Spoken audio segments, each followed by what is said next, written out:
Welcome to episode 10 of the Starting Four podcast. We're going over the week five college storylines and our week six picks for the college football season.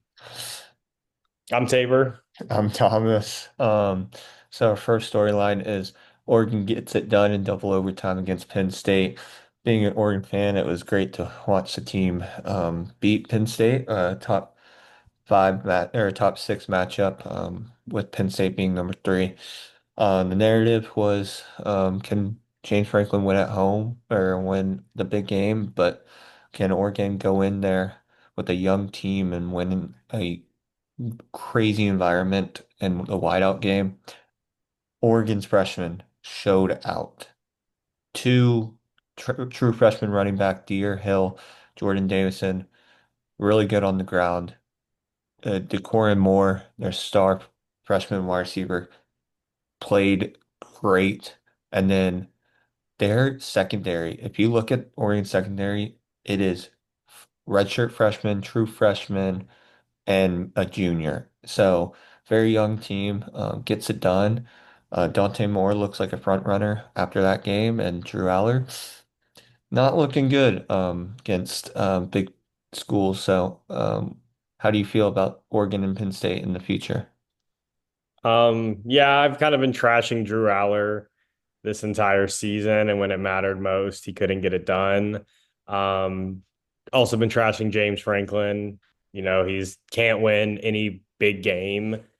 And that's just apparent.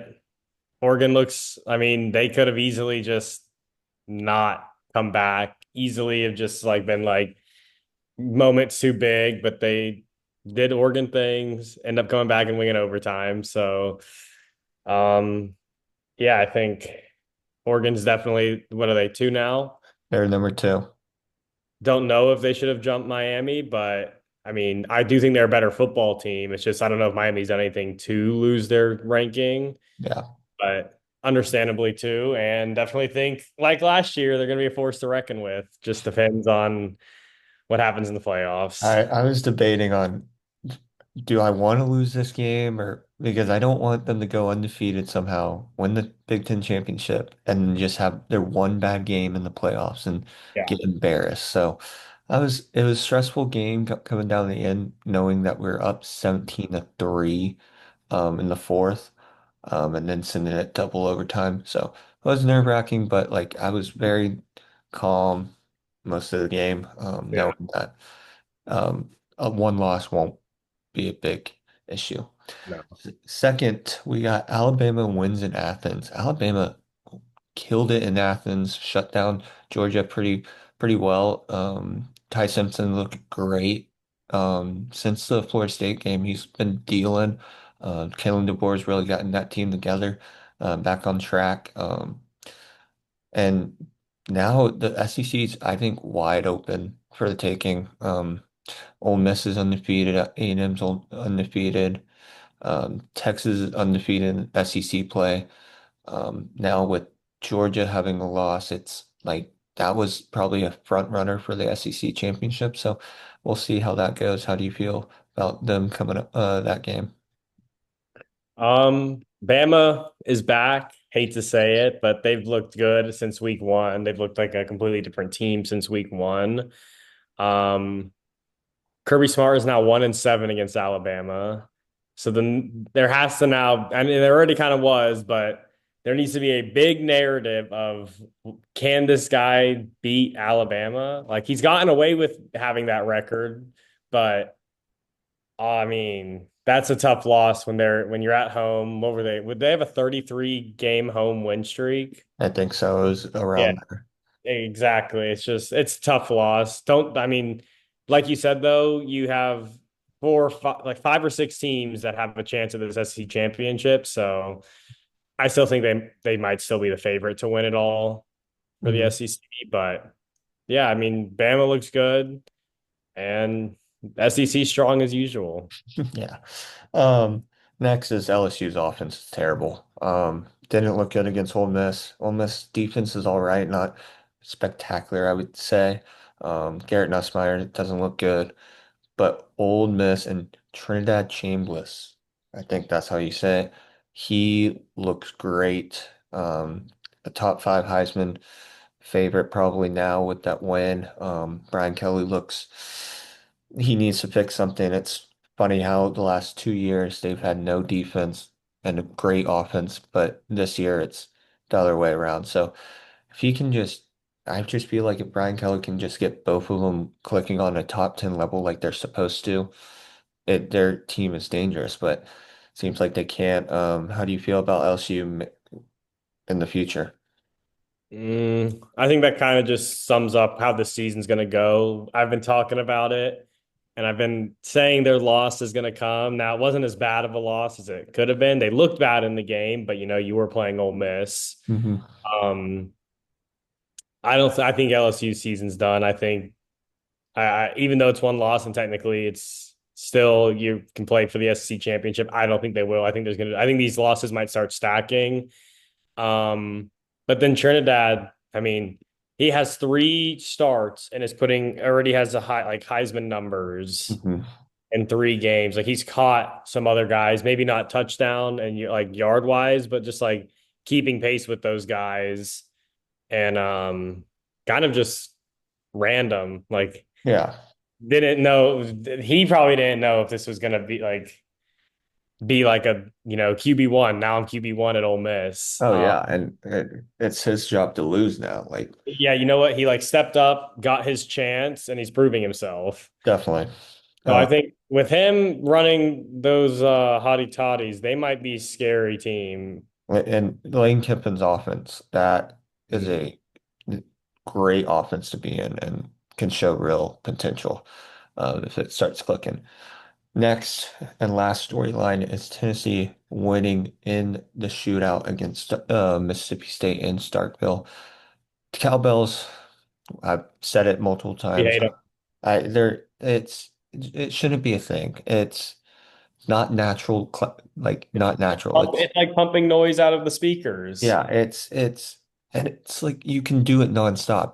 They can't force you to stop during play and all that. So like with stadiums, if they pump music, they have to stop before the play starts. Cowbells, you can do it as long as you want. Like there's no stopping. So Tennessee makes it a little bit closer than it probably should have been. I think Tennessee's team's better, but that home environment. So down the line, like I think Texas plays at Mississippi State. I think that's going to be a pretty hard game for Texas going in. But Tennessee looks good. Joey Aguilar looked good. How do you feel about Tennessee coming after the win? Yeah, tennis. I mean, Mississippi State is notoriously just not a fun place to play. And they're always just like a sneaky, just trap game, feel like. So good for Tennessee to get out of there with the win. Um, yeah, I mean, nothing really new with them. They look good. Yeah. Yeah, I mean, No, contender for the SEC. definitely. Hey, let's get into our college picks for the week. Last week Tabor went 5-3, all-time records 21-13. I went 4-4, did not do so hot. All-time record is 16-18. Need to get back on the wagon, start winning these picks. So to start the picks, we got number 9 Texas visiting Florida in the swamp. Texas and Florida, I think both are coming off a bye. I don't remember Florida playing last week. I know Texas didn't. So both teams seem fresh. But Florida's offenses look terrible. Their defense has put them in game or taken them in games. Texas defense is elite. And I feel like Sam Houston State, I think, jolted Arch Manning a little bit, got his confidence back. I'm not saying he is what everybody hyped him up to be, but I think he's better than he started out. So with that, I'm taking Texas in this one. Yeah, I don't know. The Florida team, obviously, not very good. Texas, I do think is better, and I think that Sam Houston State game was a big confidence booster for Arch. Still don't know if I'm like sold on like obviously he looked great in that game, but you're playing Sam Houston Yeah. State. We still don't know how good he really is. But that UT defense is just so much better than that mediocre Florida offense. So Hmm. I'm gonna take Texas in this one. Definitely. Next, we got number 14, Iowa State visiting Cincinnati. Cincinnati coming off a big win against Kansas last week. Shootout game. Really, last one touched the ball wins the game. And since they won it, Iowa State's looked dominant this year against Big 12 teams. Arizona, they blew out. And then I feel like they played some other team and blew them out last week. So. I think Iowa State's a better team since these look hot and looks actually pretty good this year, but I'm taking Iowa State to go in and beat Cincinnati. I'm pretty sure that's an upset, supposedly, if It I'm not is. mistaken. That's what I saw. I thought too. Mm, I guess I'm going to go with the upset as well. Iowa State's looked like a very solid football team. Haven't really watched much of Cincy, but it's Cincinnati. Like I know they're going to be a good, decent team, but it's it almost feels like a Big 12 ruiner, season ruiner, because there's always a team that will do that. I don't definitely. think it happened this week, and I do like Iowa State as well. Okay. Next is College Game Day, number 16 Vanderbilt versus number 10 Alabama. Both teams have looked good the last couple of weeks. Vanderbilt's undefeated. Diego Pavia looks great. Alabama's, after the Florida State game, has looked dominant and just came off of beating Georgia in Athens.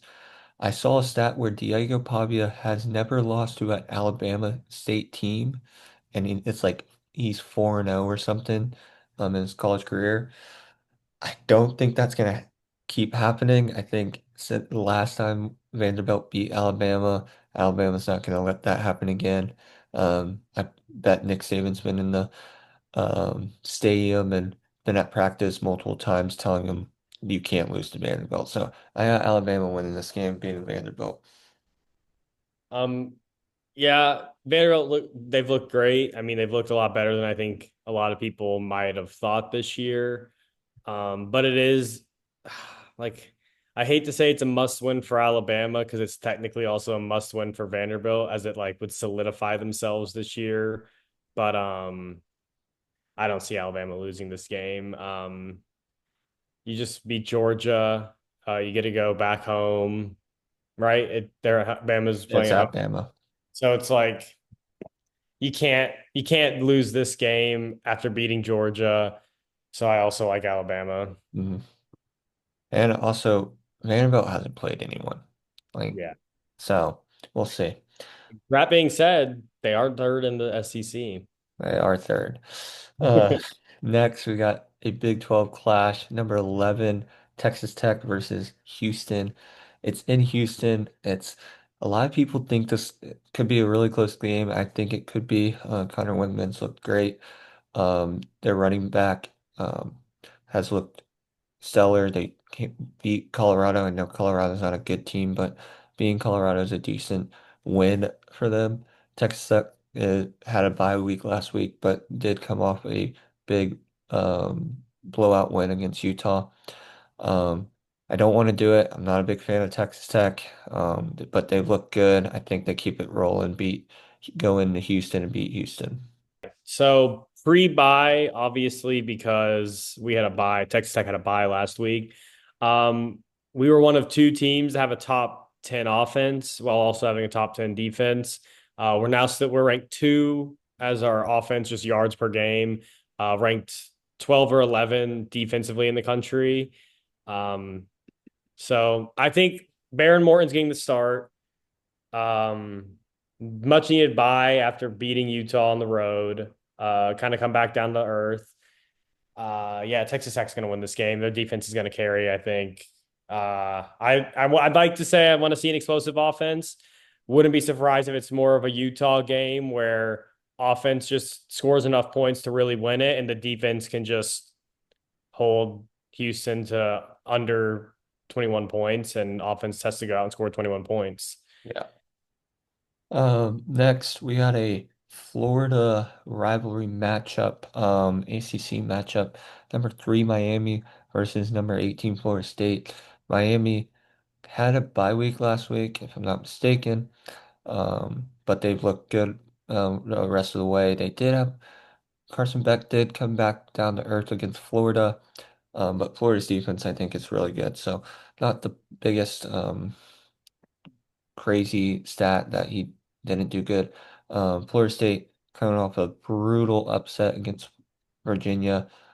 We got to talk about the Virginia storming. That was electric. I think that was probably the 15 best. people, 15 people hospitalized. I holy, I didn't even know that, but that I, was I I don't know if it's true. I just heard Joey Coldcutt say that. that storming of the field was 10 out of 10. Like that was I That being can't. said, that has to be changed. Yeah, that They have to put barriers up.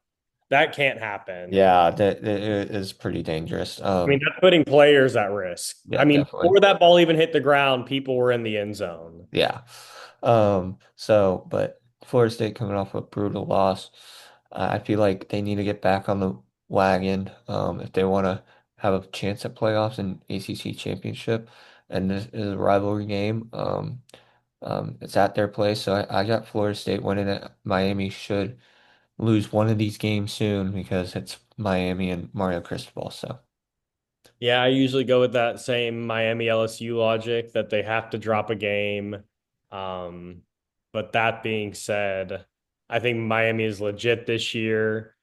Um, I think Florida State kind of looked more like the Florida State we were expecting and their loss.